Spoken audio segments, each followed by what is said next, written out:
right, everyone, we're going to be kicking things off here. Thank you again for joining us. If you are just signing on to the webinar, if you're comfortable, please feel free to introduce yourself in the chat. Make sure your blue bar is set to all panelists and attendees. Tonight, we are very excited to have Eric Curts, author of blog Control-Alt-Achieve here. Eric's going to be taking us through some tips and tricks for remote learning with Pear Deck. And Eric, I'm going to hand it right over to you. Well, thank you so very much. It is an absolute pleasure to be with you guys here tonight. Do a quick little introduction for myself. So howdy, my name's Eric. This picture, of course, isn't accurate anymore since we've had our, COVID situation, and I haven't been able to get to a hair cutting place for a while. But we'll just pretend that I still look all nicely coiffed. I do run the blog Control-Alt-Achieve. If you guys have not had a chance to check that out, I would definitely encourage you to. I'm going to go ahead and open it up for just a quick second here to show you what the blog looks like, so you have a little bit of a feel for poking around on there when you get a chance to do so later. Here is the site, controlaltachieve.com. And when you get there, what you'll notice is it is a blog. So the front page of it is my chronological posts. As you scroll down, you'll see things that I posted over the last few weeks and going back for quite a few years. And you can continue to scroll back through those posts to find all of those. There's also on the right-hand side labels if it's easier to just drill down into the blog posts on certain topics that I have covered as well.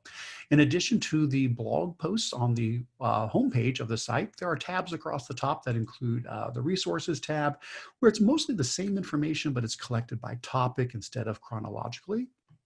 And hey, there you go. There's a Pear Deck page even on there. Excellent. And then there's a podcast tab. I do periodically do a podcast to go along with the blog. And if you prefer to listen rather than read, there's also a webinars tab where I've got some of my own webinars that I've done over time that are all recorded and available for you to watch as well. And there is a newsletter if you prefer to get a little friendly reminder, maybe once or twice a month, about new things that have been put up onto the site. This is a great way to be able to get notified of that. In addition, of course, you can connect with me on Twitter and YouTube and lots of other social media options out there. And there's even an option over here to subscribe to the newsletter on the side as well. So whatever works for you, I would encourage you to check out the site when you get a little bit of a chance to do so. Quick little background about myself. So this is, I believe, my 28th year in education. I had to think about that for a moment. Started off as a middle school math teacher, taught middle school math for 7 years, and then moved into a role as a tech integrationist or a tech coach. And I've been doing that ever since. I used to work at a school district level, but for the last about 7 or 8 years, I've been at the county level. So I work at a regional service center in Northeast Ohio, where I support about 35 school districts up here. And just focus on all kinds of creative ways to use Google tools and other technology tools in the classroom. And I will finish by saying, as far as the technology end of things go, keep your eyes out. Coming soon, very, very soon. I'm so excited to say the Control-Alt-Achieve book will be coming out. Having that published through Dave Burgess Publishing, and I'm just so honored to be able to work with them on that. We're looking soon, as in the next few weeks, it should be launching. So if you do subscribe to the newsletter or follow me on Twitter, once that is official and it is available, I will let everybody know more about that. Other than that, if I'm not doing technology, I'm spending my time playing with my 2 grandchildren who thankfully live only about 10 minutes away from me, or watching birds. Anybody that follows me on social media, you've seen all my bird pictures lately. It's about the only thing I can do while I sit here in self-quarantine is look outside my window at the bird feeder I put up. And so I post a lot of bird pictures. But anyway, that's me. What are we doing here today? So today we're talking about Pear Deck. And we're going to be doing a couple of things throughout this session. First of all, we're going to jump right in and try out a Pear Deck lesson, because honestly, the best way to understand it is just to do one. And so I'm going to go ahead and fire up a Pear Deck lesson and let you guys join it and actually play around with it and see what it's like to go through it. Then I'm going to take a moment to go behind the scenes and say, well, how did I do that? How did I actually build that Pear Deck lesson so you can see the actual steps behind putting one together? And then after that, we're just going to talk a little bit about, some best practices for using this in this unique remote learning situation we're in, and then look at just some additional resources to support you to help you get the most out of using Pear Deck. So hopefully all of that will fit into the time that we have here today and still provide us with time for questions. So if you do have questions, please do submit those through the question and answer feature in Zoom. That would be great. We'll keep an eye on those and pause throughout or take some time at the end to answer those as we can. All right, with all of that said, let's get into our first thing and try out a Pear Deck lesson. So what we're going to do is we're actually going to use this slideshow I'm in right now because I have Pear Deckified this slideshow. And so what I'm going to do is I'm going to move to a different tab here, and let's get over to that one. Here we go. So this is the tab that shows, behind the scenes, the actual Google slideshow. So obviously here's the slideshow in presentation mode. This is the slideshow behind the scenes. Well, what I've been able to do with this slideshow is I've been able to use the Pear Deck add-on. I'll close it out and open it back up so you can see it. If you've never used Pear Deck before, Pear Deck is a tool that works in conjunction with Google Slides, and it functions as an add-on. So if I go up to my top menu bar and I click on add-ons, you'll see that I've got Pear Deck installed. Now, if you don't have Pear Deck installed and you want to try this out later, you can go to the add-ons menu, go down to Get Add-ons, and you'll be able to see Pear Deck right there, and you can click on it and install it from that add-ons menu. You don't need to install this for today because you can participate without having the add-on installed, but to create one of your own later on in the future, you'll want to install that add-on. And again, I'm going to show you the behind the scenes as far as how we did that in a bit. Right now, I want to go ahead and have us actually try out one of these activities. So what I've done is kind of like I've baked the cake ahead of time and we're pulling it out of the oven already ready to go. So I'm going to go ahead and open up my Pear Deck add-on, which opens up a panel over here on the right-hand side. And earlier I went through my slideshow and I Pear Deckified it. So basically what I used was I used these little buttons over here to add text questions, multiple choice questions, numeric questions, drawing questions, drag and drop questions. And in some cases, I use the template library to go in and find already pre-made slides that had multiple choice or drag and drop or drawing already built into them. And so on several of the slides here, I've gone in and I've already added in these interactive elements. And that's the idea of what Pear Deck does, is it sits on top of Google Slideshow and it allows you to have interactive elements, questions, so that while the slideshow's going on, the students can actually interact with you, provide you feedback, answer questions, and participate. So again, we'll see in just a little bit how all of that works. Let's go ahead and try it out. So we're going to go up to the top right-hand corner here. I'm going to click on the Start Lesson button, which is going to take this Google Slideshow, and it's going to let me choose if I want to do this as a student paced activity or instructor paced. For right now, I'm going to do instructor paced. We'll talk about student paced here just a little bit later. Instructor paced means I will be guiding you guys through that. So I'm going to click instructor paced. It'll take it just a moment to go ahead and load that presentation up to the Pear Deck server. And now it is ready to go. So what you guys are seeing is a link and a code. So totally optional. You don't have to join this, but I would encourage you to. So what I would ask you to do is in your browser, you're going to want to open up a tab in your browser. So if you need to open up a new tab, that's totally fine. And you'll want to head to the website joinpd.com, like joinpeardeck.com. And when you get to joinpd.com, you'll want to type in the code DTFHF. And that is the randomly generated 5-character code. They're always different each time. And that will let you connect to this Google Slideshow presentation that's being run through Pear Deck. Now, another option here is I can also give you guys a link. And so be aware, especially if you're concerned about the students having any difficulty getting to the site, typing in the code, you'll notice there's a spot below here that says give students a link. If I click on that, it copies a link that basically takes you to the site and puts the code in for you. So I could go over to our chat window and I could go ahead and I could put that out into chat. So I just did that. If anybody has not yet tried to connect and would like to, you can look in the chat window and you should see that code has just appeared in the chat window. And that's another way just to make it easier. So you could put that code in Google Classroom, or you could email it out or provide it in any way that you want to your students, and they could click on that if you're concerned about them actually going through and typing in that code and so forth. So that can work really well, especially for younger students. I did see a question popping up saying, does this only work synchronously? No, it does not. Thank you, Dan, for that question. You saw just a moment ago when I had started this, I had to make the choice whether or not I was going to run this as instructor paced or student paced.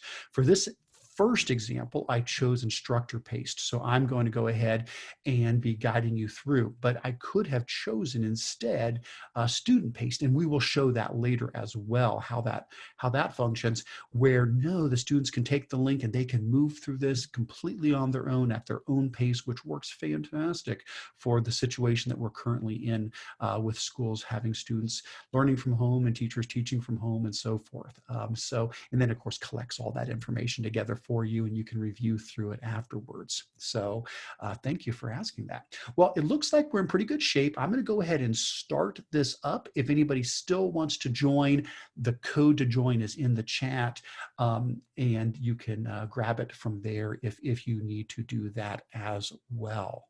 All right, very good. So I'm going to go ahead and click on Start Class. And when I do, what's happening now is whatever's on my screen for my slideshow, that's going to be presenting to you in your browser tab for where you joined. So at the bottom, you'll see I have these little arrows. I can move right and left. And as I move forward, it's going to update that slide for you. So you will see on your screen whatever I am presenting through here. And so we've already seen the first couple of slides, so nothing too exciting there. We'll go ahead and I'll start moving through. We've seen that slide as well. We've seen this slide as well. What we're going to do now, though, as I start moving through the Pear Deck slideshow, is we're going to get to some slides that have the interactive elements. So keep in mind, all of these slides are fantastic. You know, this could be me just, doing a lesson with my students and working through a slideshow and instructing them. And basically, as I move through the slides, they're following along. Well, that's fantastic. But the great thing is the ability for the students to answer questions and provide feedback. So let's go ahead and let's try that out. I'm going to go ahead and move into our next slide. And so this one is a type of slide that uses the drawing tool in Pear Deck. And so what you should be seeing on your screen is a pencil and some choices of like colors and the thickness of the line that you want. And what I'd like you to do is let us know where you're from. Now, I didn't know if we'd be international today, but I did not want to take the chance of excluding anybody. So I put up a world map here. And so if you want to put a dot, just drop a dot somewhere on, or a little circle or an arrow or something to show where you're from, this would allow you to be able to put that information in. Now, here's the cool thing. As the teacher, what I can do is I can go to the bottom right-hand corner, and in the bottom right-hand corner, I've got a button that says Show Responses. Now, what you guys may need to do is pop back and forth between looking at my presentation through Zoom and then popping over to the tab that has the live Pear Deck in it so you can interact if you would like to see what I'm going to show now. So what I'm going to show is in the bottom right-hand corner where it says Show Responses. If I click on that, what I can do is I can see one response at a time, or a grid with all of the responses, or I can pick overlay that puts them all on top of each other. And oh my gosh, I am so glad I chose to put the entire world map on there, because we do have people from all over. I do apologize for those who are on the Hawaiian Islands, it looks like, that was not properly displaying on this map. That's okay, you guys are fantastic. So what a wonderful, wonderful collection we have all over the world of people joining us here today. That is absolutely wonderful. I love that. All right. And then of course I can click hide responses again, and that will get us back to just the regular slide. Let's go through a couple more here. And while doing this, what I'm hoping to do is learn about you guys, but also help you learn about what Pear Deck can do by showing you some different types of questions. So we'll go ahead and we'll move on to the next one. And the next one is, how many years have you been in education? Now for this one, it's a numeric response, which means you have to put a number in. This is great for, like, in a math class, if you're wanting to get a numeric response, or if it's a social studies class and the answer is a date where you're putting in an actual number.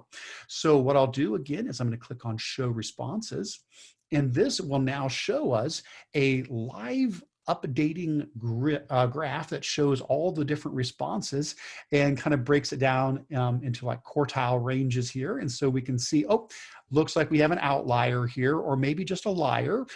We've got somebody with about 2,000 years of experience. Oh, we got somebody with 100 years of experience too still. Hey, we're glad to have you here. That is fantastic. And then as far as, thanks for the question there, Kelton, about do you have to press enter? No, you just, as you type in your responses, they go live automatically. You do not have to hit submit or enter. The student can just type in the response. And yep, that's great. All right, very good. Let's keep on moving to our next question. And the next one is, have you used Pear Deck before? So, I mean, I know you're using it right now. So that's, I guess that's not the question, but like in the past. And so you got a couple of options here. And those options could be like, nope, I've never touched this before, brand new, or yeah, I've done it, but I've only done it as like a participant, or hey, maybe you've made them yourself and shared them with your students. So let's see what we've got here today. Wow, what an amazing split of different answers here. We've got, it looks like a good thirds here. About a third of the folks are brand new to Pear Deck. Some, about a third, have just used it as a participant, and about a third have actually presented lessons. And we got a couple here that are a Pear Deck expert. So if you have any suggestions to add today, please do, because the thing that I love about presenting is I love learning as well. So for those of you who have a lot of experience with this, I'm really hoping to hear your tips and tricks as we work through this here today. All right, just a couple more. So the next few questions here are a little bit more along the lines of what we're dealing with right now in our remote learning situation. And that is, what best describes your current remote learning environment? So as you're working with students, our options here include, are you doing synchronous, asynchronous, or both? And by that we mean, are you doing instruction where you're instructing live with your students, where you're synchronously, or maybe doing a video conference like we're doing right now? Or do you find yourself mostly doing asynchronous, where you're providing content maybe in an LMS, Google Classroom, Canvas, Schoology, and then students are completing that at their own pace and at their own time, or both? Looks like the majority here is both. We have a good mixture of that, and then a good chunk of folks who are doing asynchronous instruction. That is good to know.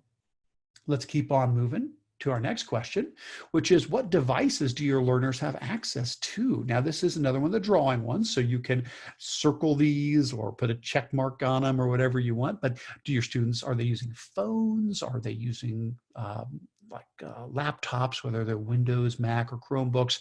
Are they using tablets like iPads or something else?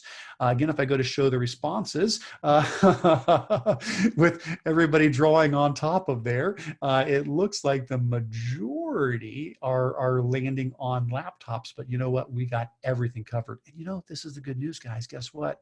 Pear Deck works on every device. So even though when I create a Google Slideshow and I Pear Deckify it, I'm probably going to be more comfortable doing that on a laptop, because I have the full keyboard and all of that. As far as using Pear Deck from the student end of it, they can connect on a phone, they can connect on a tablet, they can connect on a Mac, a PC, a Chromebook. And so that is one of the things that's so nice about it, is it does work on any device that is out there. Thanks so much. All right, next up. Now this one's probably a give me. I think we're all gonna probably have a pretty similar opinion on this question, but it's setting up the next question. This is a drag and drop question. You should see a dot that you can drag around. And the question we're asking is, does every student deserve a voice? Should everybody be able to, have a voice in class? And as you guys drag the blue dot around, you can place it. And yes, obviously the majority of folks were all saying, of course, yes, students deserve a voice. They need to be able to communicate. Well, let's move on to the next question though, which is every student being heard though? What is your feeling on that, especially during this COVID situation? How has that been going? Is every student getting a voice? Are they being heard?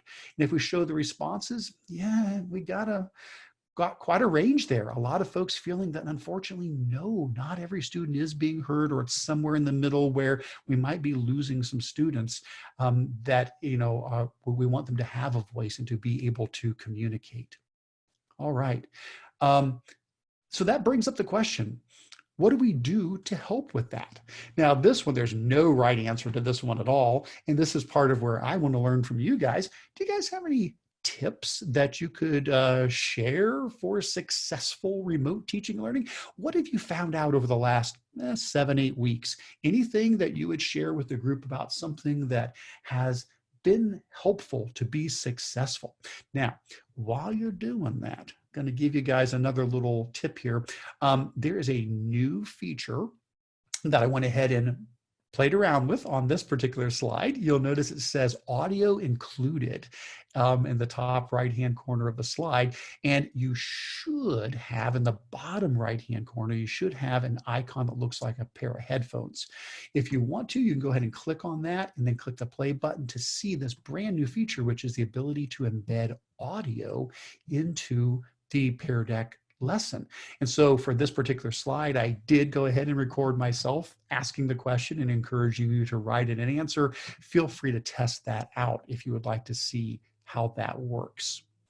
And I'm going to go ahead and jump over to our responses. And obviously we won't be able to go through all of these, but I wanted to give you a chance to provide some feedback on what has been helpful for you. I see things like showing your face to your students. Oh, how important that is. You are right to have that personal connection, including parents in the dialogue. Don't be afraid to be silly in your instructional videos. Kids love to see your personality shine. Oh, you guys, this is great. I love this. So many really good things. Test it out before you deploy it. You got it. Keep in touch with their students and their interest. Don't be afraid to try new things. Start basic, keep it simple, have grace. Yes, we're all going to make mistakes ourselves, and our students are struggling during this time. We definitely want to be giving grace to our students in their completion of work, as well as grace to ourselves as we are learning through this process.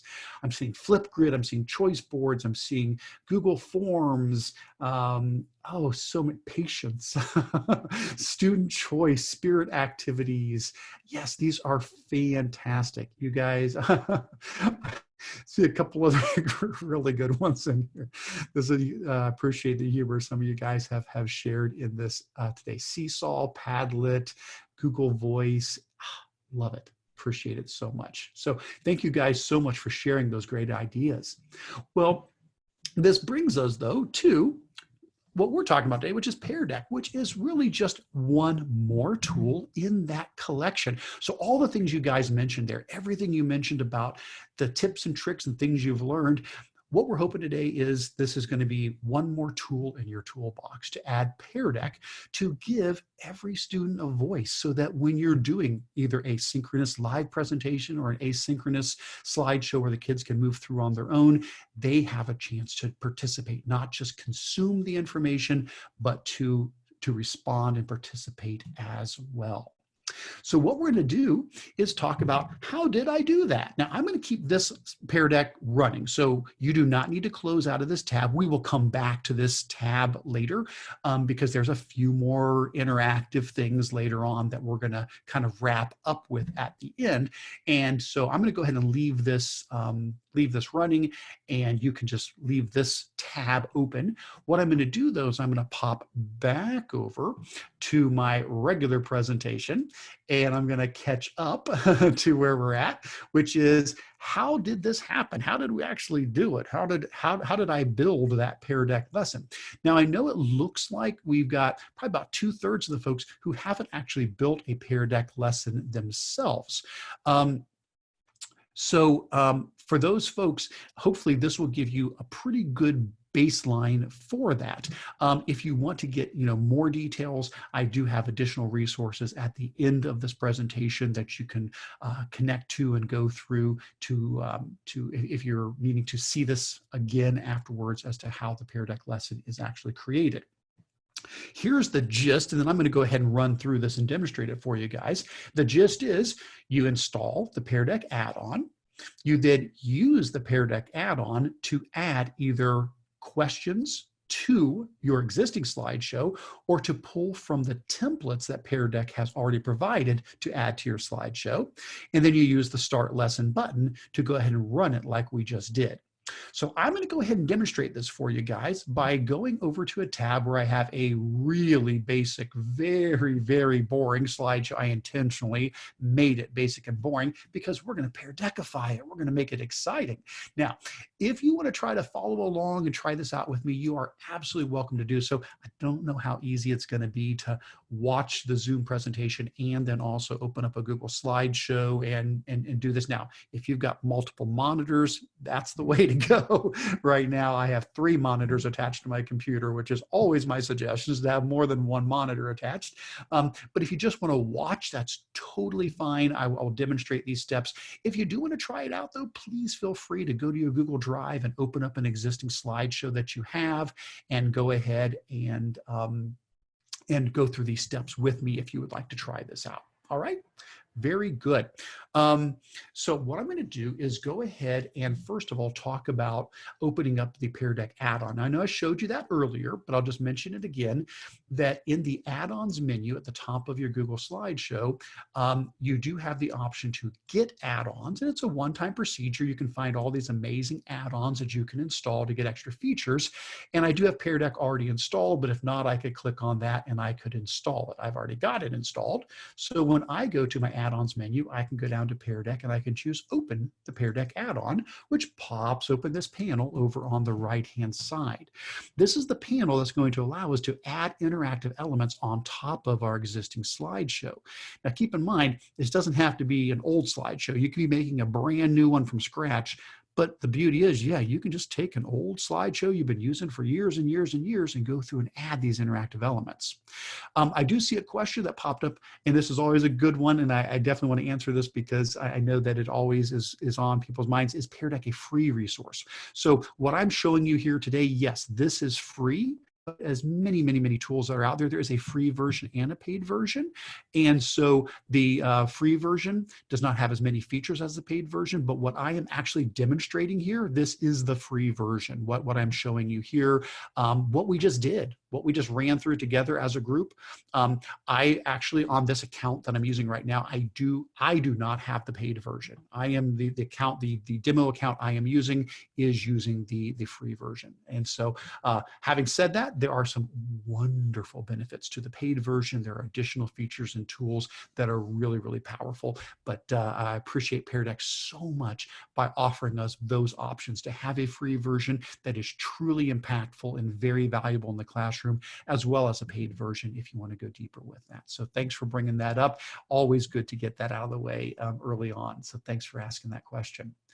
All right, so what do I do? How do I Pear Deckify a slideshow? Well, basically, guys, you got two options. One is either you use the buttons that are here that says ask students a question and you add these interactive elements on top of an existing slide, or you go to the template library and you insert an entirely new slide in there.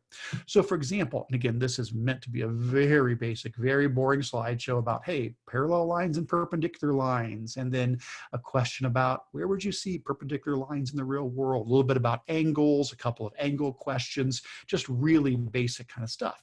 Well, let's start off by saying, maybe before I even start the lesson, I want to add from the template library a slide that asks the students if they're ready to get started, and so what I can do is I can go to the template library on the top right-hand side here of the panel. And when I do that, you'll see there's all of these categories of templates. There's beginning of lesson, during lesson, end of lesson, critical thinking, SEL, example questions, K2 level questions, math, science, social studies, language arts, world languages. Well, I'm just going to go to beginning of lesson, and you'll see there's all of these pre-made slides that already have the interactive element on them. So for example, there's one of them here that says, how was the homework assignment? And that's a draggable slide where the student can drag and drop the little dot to say their answer to that, which is the one that we did earlier as well. And so I'm going to go ahead and click on that template. And what you're going to notice that it does is it inserts it into my slideshow. So it's not changing an existing slide, it's wedging this in between them. So here's my first slide, this got added, and then here's my third slide. And so it went ahead and it moved the second slide down and it puts that in. So at this point, this template could be in my slideshow so that the students can drag and drop that blue dot to say, how was the homework assignment? Or if I wanted to change this, I could say something like, are you ready to begin? If I just wanted to make sure that everybody's ready to get started, I could modify that as well. So it's a simple drag and drop, thumbs up, thumbs down type of a template there. So that's one option, is to go through, and guys, there are so many wonderful templates in here. Oh my gosh, you just have to take some time and explore these. I was a math teacher, and there's so many great ones here, from putting things on a number line, solving a problem, graphing an equation, all sorts of great pre-made ones, and especially for also the K2. So many cute templates have already been created for filling in letters and circling things that start with a certain letter, and solving problems, and just so many neat ones that have been created for you already. The thing is, though, you don't have to use those templates. What I can also do is I can just put these interactive elements right on top of my existing slides. So here I talk about parallel and perpendicular lines. Then I have a slide that says, hey, give an example of where you would see perpendicular lines in the real world. Well, if I was doing this face-to-face in a class, I would just ask that question and the kids would put up their hands and answer. Well, it would probably be the same two students every time who always put up their hand. Well, this is where things can be different. This is where now every student can get a voice. So what I'll do on this slide is, instead of using a template, I'll come here and I'll just say, hey, let's add a text response to this slide. So I'm going to click on the ABC text button, give it a moment.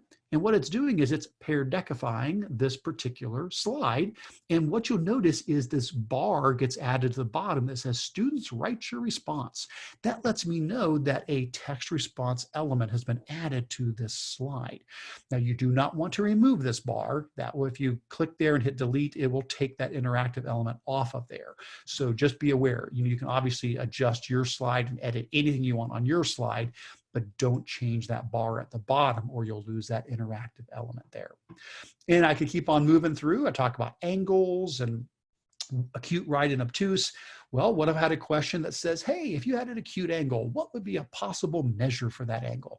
This would be perfect for a numeric response. So I could come over here and I could click on the number button, and that will go ahead and add a numeric response to it. So now the students could type in a number between 0 and 90 if they're answering correctly for an acute angle. Next up, I've got a question about, hey, what type of an angle is shown here below? Is it acute, right, or obtuse? Well, that's a multiple choice question. That would be great for, of course, the choice button. So I'll click on that, and that will go ahead and pop up an option for me to type in those different answers, which include acute, right, and obtuse. And I'll hit update slide, and now that multiple choice question is being included there. I did see a question asking, can you require students to answer the question before advancing on to the next slide? Unless Danielle has something to add to that, I am not aware of a way to force them to answer. Remember, if I'm doing this synchronously, I can look and see all of the responses that are coming in. And if I'm using the paid version, I also get a teacher dashboard that allows me to see a little bit more detail about who is answering what. But I'm not sure about if, I have not come across a way to force a student to respond before moving on. But thank you for that question. And I did see a question about, on a student-led lesson, can you record your voice teaching for each slide? Yes, I'm going to demonstrate the adding audio as well. We saw that work in the instructor-led. It's actually perfect for a student-paced activity. And so creating this right now, it doesn't matter whether this is going to be instructor-led or student-paced, the creation is exactly the same. But yes, I'm going to go ahead and show you how to add the audio and then demonstrate how that works. Can the students record their own voice? No, there's nothing built into it for them on the receiving end. Now keep in mind, students can also use Pear Deck. They can create Pear Deck activities just like you can. This can be a fantastic way, another way for students to show their learning besides a traditional slideshow, is by creating a Pear Deckified one as well. Well, let me just do at least, we'll do maybe just a couple more, two or three more. The next one was, I was talking about shapes, and talking about how there's, all sorts of different shapes. What if I wanted students to draw an example of a quadrilateral? Well, again, remember, I can use the template library if I want to find something that would fit that sort of a response. Now, if I go into the math templates, one of the math templates is a drawing slide that says solve a problem. So I could click on that, and that would insert that template. And so I could say for my problem, what is my problem? And instead of it being an actual, math problem that they're, solving by adding, subtracting, it could be something like, I could just say something like, draw an example of a quadrilateral. And then they could use that area below to draw that quadrilateral in there. So it's a combination of that. It's a combination of adding in the pre-made templates, which are just so fantastic and can save you so much time, or using the buttons here to drop on top of your existing slides some of these interactive elements. Now, what we haven't shown yet is the new feature, which is adding audio to your slide. So for example, let's say I just wanted to provide some audio to go along with this particular slide here, where I'm going to read the question to the student and encourage them to respond. Now, that would be one way to use it. I could also use the audio to give instructions. So in this case, I could be teaching about parallel lines and perpendicular lines. Or I could add audio on the first slide to simply welcome the students and say, hey guys, thanks so much for being here today. Today we're going to talk about some math basics. And it's that level of personal connection that somebody mentioned, earlier. They said, to show your face during these sort of, instructions. Well, this is another way, putting your voice in there to connect with your students so they can hear your voice. Awesome. So let's go ahead and I'll just demonstrate on this one here. Let's say I want to tell the students, hey, where might you see perpendicular lines in the real world? Use the text box to respond. Well, what I would do is I would come over here and I would click on the button that says add audio to slide. And it's going to ask me whether I want to record or upload the audio. Now, if I hit record, it's going to use my microphone. Upload, I can grab an MP3 file from my computer. So in this case, I'll just hit the record button. Hey guys, think about where you might find perpendicular lines in the real world. Now I can hit pause if I need to pause, think about what I want to say. I could delete it if I made a mistake. I can hit resume to keep on going and keep recording. When you think of an idea, type it into the text box to submit your idea. And then if I'm happy with that, I can click save. And if I need to, I can hit the play button to play it back and listen to it to make sure it sounds okay. Assuming it all does sound good, I can click add audio to slide. Give that just a moment, and it's going to go ahead and add that audio clip.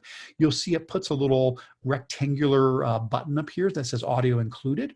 You are allowed to move that around. If you prefer it to be somewhere else on your slide, you are allowed to make it bigger or smaller.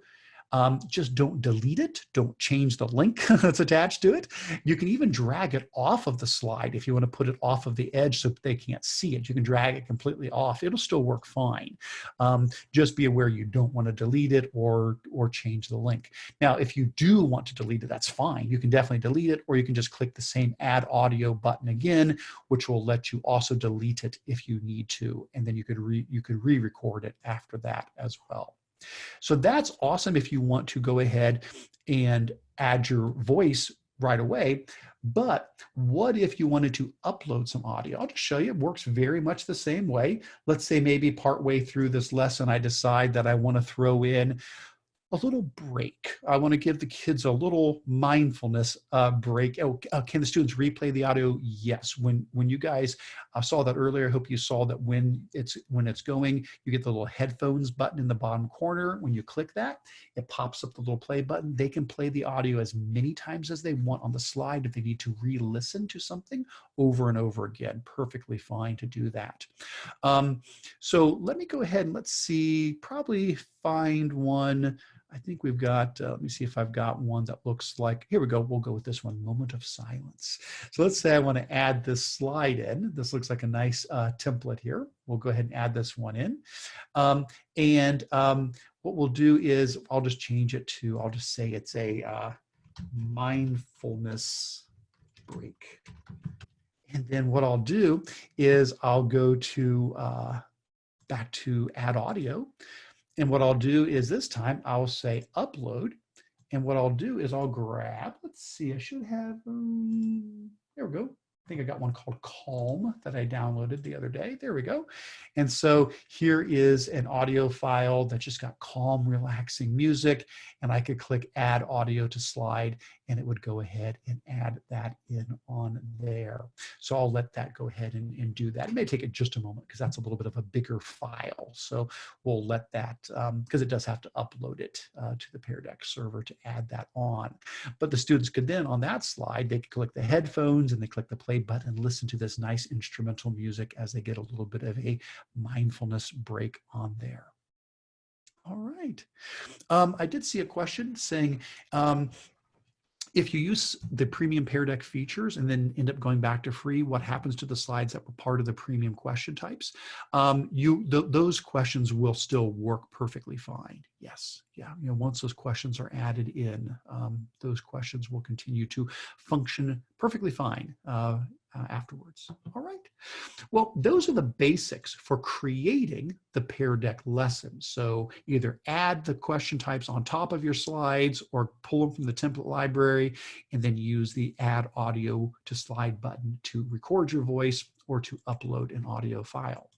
Now, at this point, what I'm going to do is talk again about how to then run the lesson. And I do want to talk a little bit more about student-paced versus instructor-led. Having said all of that, I still want to reiterate, this is still a Google Slideshow. So even though we're using this Pear Deck add-on, this is still a Google Slideshow that is saved in your Google Drive. At any point, you can close out a Pear Deck, you can close out the slideshow, open it back up later, and keep working on it. And you can share it. I could click the share button, and I could share this Google Slideshow with another teacher, and they would be able to make a copy of it or use it just as it is with the Pear Deck elements already included, as long as they have the add-on. The only person who needs the add-on is the person running the slideshow. But keep in mind, it's still a Google Slideshow, and it can be shared with other people, and they can use that as well. Awesome. So let's say I'm ready now to present the lesson to my students. That's when we come up to the start lesson. But can the audio be of any length? To my knowledge, there is no limit on the length. Their encouragement is just to keep it a reasonable length so the students don't lose interest and maybe break up things onto multiple slides if they need to replay stuff. And the format for the upload, I uploaded it as an MP3. That's what I did. I don't know if there's any other ones that are that work as well. All right, so I'm going to go ahead and click on the Start Lesson button, and this is where we now have to make that choice between instructor paced and student paced. I'll do student paced this time just so you see a little bit of the difference between them. Instructor paced is what I did earlier for all of us, and this is where I was clicking through slide by slide by slide, and as I did, you moved with me. As I moved to a new slide, it updated it for you as well. And that's fantastic. You can do that face-to-face, but you can also do it during a Zoom meeting or a Google Meet or whatever particular tool you're using for video conferencing. It makes a lot of sense, though, especially now with all the remote teaching and learning we have, to consider a student-paced activity. Now, if I click student-paced, what it's going to do is it's still going to launch the Pear Deck presentation. But what it's going to do, and it's still going to give us a code, and it's still going to give us a link. But the point is, I'm not going to control the students moving through it. They're going to be able to move through each slide at their own pace. So what I would do is I would go ahead and I would grab this code and I would provide that to my students. Or I would come down here and click Give Students a Link, and I would go to Google Classroom and I would put the link in there and I'd say, hey guys, between now and Friday, make sure you click this link, go open up this Google Slideshow that is running through Pear Deck, and please complete this. They can then listen to me with my recorded audio in there. They can go through all the slides, they can answer all the questions, and they can do it at their own pace, and they can work through it on their own. So what's going to happen is, and I don't have to leave this running too, and that may be something you wonder, oh, Eric, if it's student paced, do I need to keep my computer running? And do I need to keep this tab open? No. As soon as I clicked student paced, I just needed to be here long enough to copy the code or to copy this link so I can give it to the kids. I can close out of that tab and it has no effect because this is running off of the Pear Deck server. So that's not a problem at all.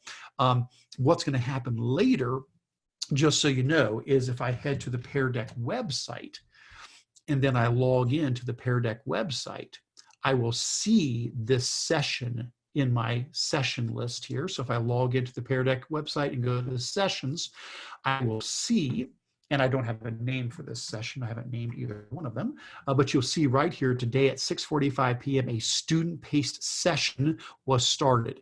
And so I can come in here and I could at any point in the session. So if I'm like, okay, that's enough. It's Friday now. They've had their time to go through and complete it. Or I could turn off student paced if I wanted to convert it over into a live one at that point. I'll also be able to go in here and open up the classroom view. Now I've already got it open. It's open over here. But if I had closed out of it, this little screen looking button here would allow me to go in and open up that classroom view so that I could, even though it's student paced, I can still come in here and I can still see all your responses. You're just responding at your own time and pace. And so as I go through here and I start seeing all your responses, they're coming in, asynchronously as people are on their own responding to this. Awesome, very good. So that's the big difference between student-paced versus instructor-paced, is that when you launch it, you're going to choose student-paced, you're going to give the students the code or the link, and then whenever you need to, if you close out of this window, you can always go to peardeck.com, log in, go to your sessions, find the student-paced session, open up the slideshow to review your students' work, and when you're ready, you can end the session or you can convert it over to a instructor-led session as well. All right.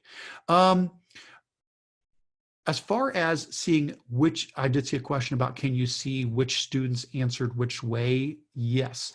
When you've got a session that's done afterwards, I can click on the little 3 dots button, and there's a link that says export to spreadsheet. And what it does is it spits out a Google spreadsheet that lists all of the students' names and their email addresses and their answers to each of the questions so that you can see that. Yeah, good question, guys.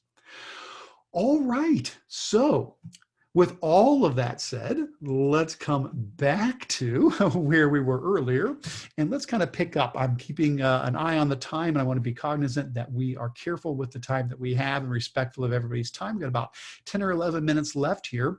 So we are going to go ahead and now move from how to build a Pear Deck lesson into some discussions about what are some best practices for this? What are some things to consider when we are trying to do, for example, a video conference like we're doing right now. If you do want to run a live Pear Deck session with your students through Google Meet or Zoom, what are some things that can help with that? And then we also want to talk about some additional resources to support you as you move forward with this.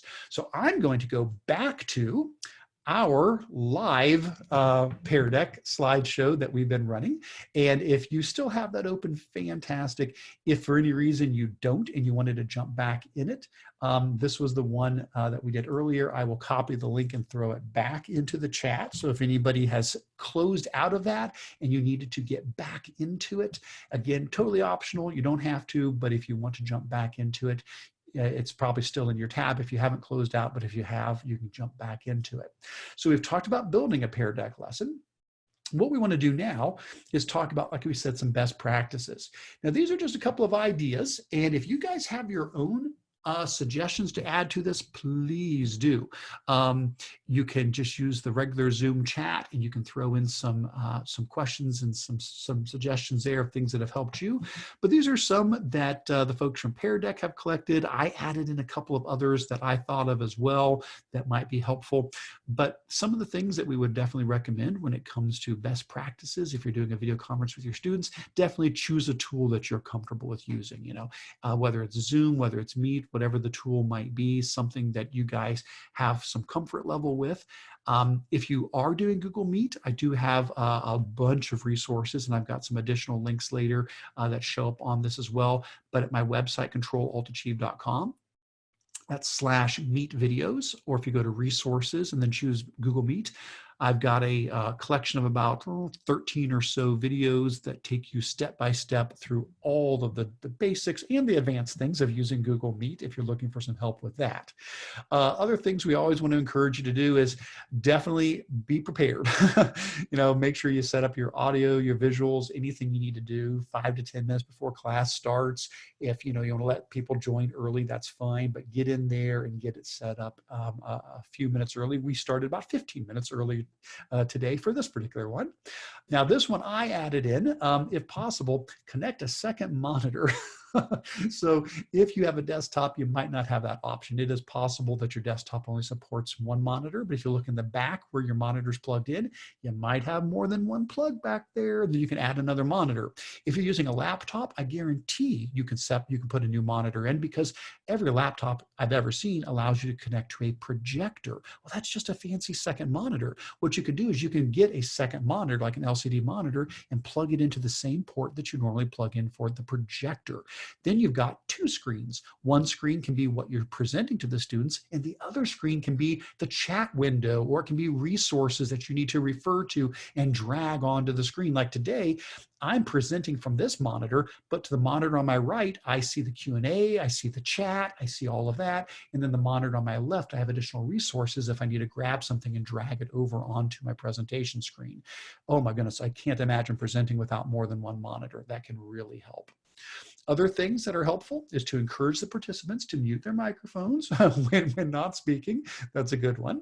When in doubt, it's good to record your lesson, because maybe everybody can't attend. And guess what? Then it becomes asynchronous. Then they can watch the recording later on. Both Zoom and Google Meet allow for recording. if you're sharing your screen, don't forget you're sharing your screen and make sure you don't have anything on the screen that you don't intend to be on there. Same thing true, of course, with your webcam. If you're showing yourself, make sure that you're aware of what is being displayed on the screen. And of course, close any unnecessary tabs. I turn off my bookmark bar. You'll notice my bookmark bar is not on. Any extensions that don't need to be running notifications. If you've got, TweetDeck open on another tab somewhere, close out of it, because you're just going to get all these pop-ups, or Facebook or something like that. And then when the students are, of course, connected, they're going to have to get a little comfort level with what you guys are going through right now. And I know you guys have been juggling with this as well. And that is, they're going to have two things going on. They're going to have the actual Pear Deck slideshow that they're working through in a tab in Chrome, but then they're also going to have the Zoom window or the Google Meet window where your presentation is. And so some time will need to be given to help the students get comfortable with that idea of jumping between, hey, let's come back over to the Google Meet window or the Zoom window so you can see what I'm presenting. Okay, head back over to the tab that has the Pear Deck slideshow so that you can now interact with it. All right, good stuff. So with all of that said, we definitely want to mention that you are not alone in all of this. We've given you a lot of good stuff to start with, but we're not just sending you out into the wild on your own. There are a lot of great resources. As I click through these should be showing up on your screen if you are in the Pear Deck slideshow with us. This is using a different Pear Deck option, which is the website display option. So back when I was here and I was showing you all the different questions you can add, there's also a button for website. And so on this one, this is where it'll actually open up a website as we go through these, and you can explore that website. So the first one is the fact that there are a bunch of amazing templates. And I know we've already talked about these to a degree, but wanted to mention again that you can browse these on the website. You can browse them inside of the Pear Deck add-on. Another great resource are the weekly wonders. And each week, 3 different sets of templates get released. And they're geared toward elementary, middle school, and high school, and they're built around awesome content. So this can be found on the Pear Deck website on their weekly wonders page, and you can use those great resources each week. There's also a partnership between Pear Deck and Newsela with the Newsela Daily Decks, and you can sign up for this through your email, and each Monday you'll get sent a new collection of these where it takes the Newsela news articles and it pairs them up with a Pear Deck slideshow that you can make a copy of that Google slideshow, and the students can read the Newsela article and then interact with some critical thinking questions based on that. Next up, there's a Staying Connected page on the Pear Deck website where they dive a lot into additional resources on how to help you during this time. That's at peardeck.com/staying-connected. And there's a great collection of resources and other webinars and support for you there. I want to remind you that if you head to controlaltachieve.com and throw in a /Pear Deck on the end of it, you'll get to my Pear Deck page where I have all of my Pear Deck resources. Or if you go to controlaltachieve.com/meet videos, that'll take you to that page I mentioned earlier with all of my videos on how to use Google Meet, if that happens to be your video conference tool of choice. To see, I'll go ahead and pull that up to show you what, again, that looks like. There it is. And like I said, at the moment, this is a growing list. I think there's 13 at the minute. At the moment, I've tried to keep them really short, between 3 to 5 minutes, some a little longer, 6 or 8 minutes long, but I've tried to keep them really short to be able to provide you with the information you need in as short a time as possible. And of course, if you want to stay connected with Pear Deck, there are many, many ways to do so: Twitter, Facebook, Instagram, YouTube, and LinkedIn. And of course, we want to thank you so very much for being here with us today. We've got just a couple minutes left. If there's anything, Danielle, that was still a pressing question that we would like to be able to address, I would be more than happy to take it. We can still get a few things maybe in the last couple of minutes. Eric, you are such a pro. I think we handled all of the open questions currently, but if anyone has any questions following the webinar, we are always available to you at help@peardeck.com as well, and I'll post that email in our chat right now. Well, and I want to thank you so much for the privilege to do this.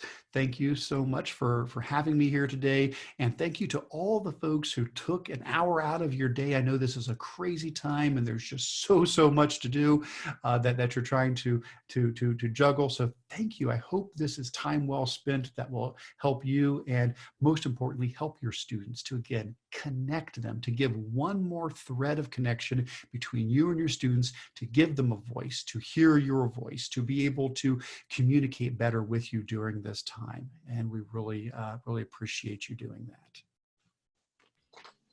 Absolutely. Thank you so much, Eric. We really appreciate it. And again, thank you to everyone for joining and have a great night.